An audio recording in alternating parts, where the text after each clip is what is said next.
I care about you and your spine. That's why today we are going to talk about posture.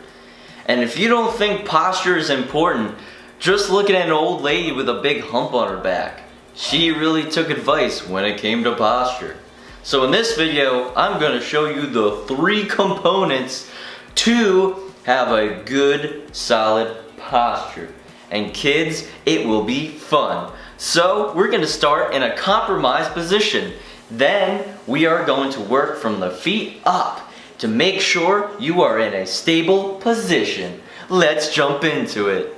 As you can see, I'm in the most sexual position, making me into an alpha male. Not really. This is probably the most ugly position you could be in, and if you walk like this every day, you should really take notes during this video.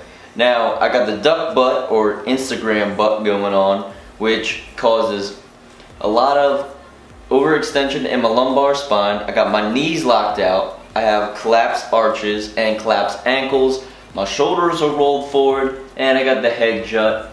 Or if you're like majority of people, texting neck. So we're gonna start with the feet and work up. Right now, my feet are in a what's considered a duck foot position.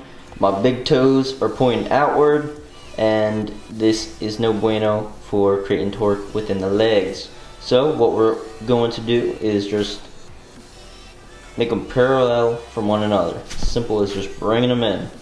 Now if you are pigeon-toed like so, and your big toes are close to one another, you're making a pizza with your feet, that's not good either. So the same thing, bring them outwards, and the key part of this is to just make sure your feet are parallel from one another. Now once we got our feet parallel from each other, what we're going to do is create torque within our feet to raise our arches and avoid any collapsed ankles. So you want to unlock the knees and turn your left foot counterclockwise by screwing it into the ground, and your right foot clockwise, screwing it to the right into the ground. When you create torque within your legs, your kneecaps are going to slightly point outwards. So in a faulted position where your ankles are collapsed and you have no arches in your feet, see how my kneecaps are inward? Screw my feet into the ground and they point out. One thing to not forget is to keep your legs from being locked. A lot of people have a bad habit of locking the legs back and locking the knees out. So even if you try to create that torque within your legs and avoid the collapsed arch, you still might have this habit. So to fix that, just keep a slight bend in the knees. It's going to take a while to break that habit, but it will help in the long run. So now for the pelvis.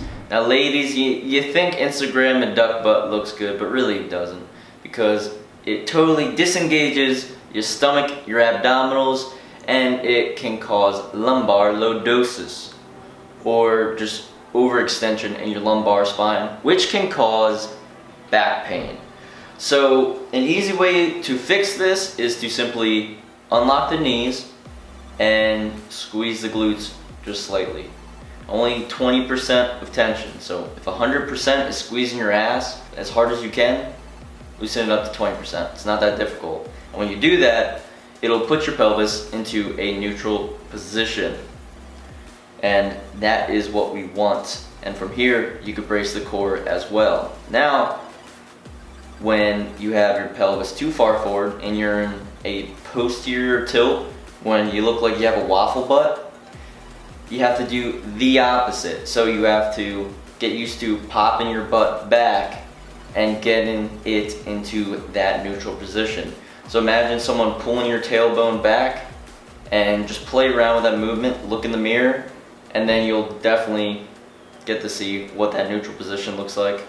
I got you. Now we're moving on up in the world and moving up to the rib cage and the shoulders. Now these are the most just disoriented and dysfunctional looking things I see people try to do when it comes to posture. And the first is usually the shoulder slouch. And this is when your shoulders are rounded, they're disengaged, and you kind of look like an unhappy sloth. And a lot of people make the mistake of overcompensating when they try to fix their posture by pulling their shoulders back real far. And what do we have? Our rib cage is tilted upwards now. So the first thing we gotta do is realize that you gotta put your rib cage in a neutral position. So if this is my rib cage tilted downward, move my arm so you can kind of see the angle of it. And if this is my rib cage tilted upward, you find that median and the neutral position.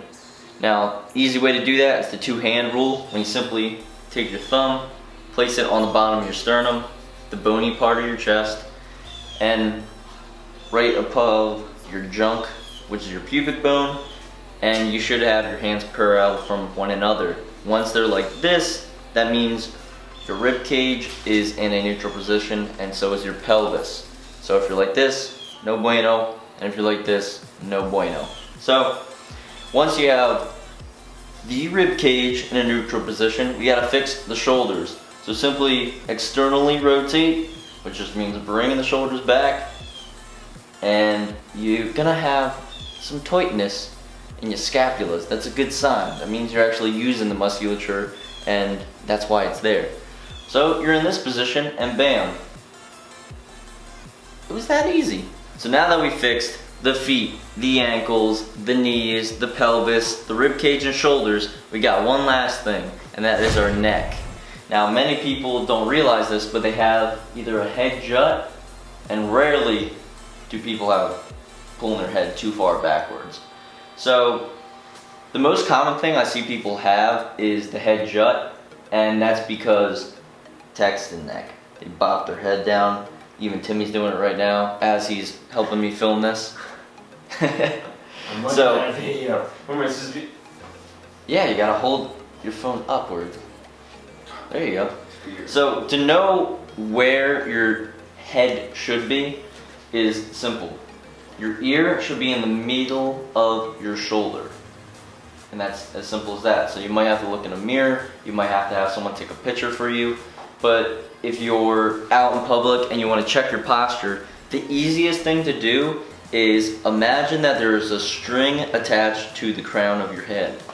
Now, imagine someone's pulling that string up and pulling you into the sky. And when you do that, that imagination and that visual representation will help you pretty much stand in that proper posture. It'll put your head in the proper position, your shoulders, your chest, rib cage, and then you use everything else I told you. And that's basically it. So it's a quick rundown of how to fix your posture. And if you guys have any questions or want me to go into more detail about certain sections of the body, like the pelvis or the shoulders, I'll be glad to do that.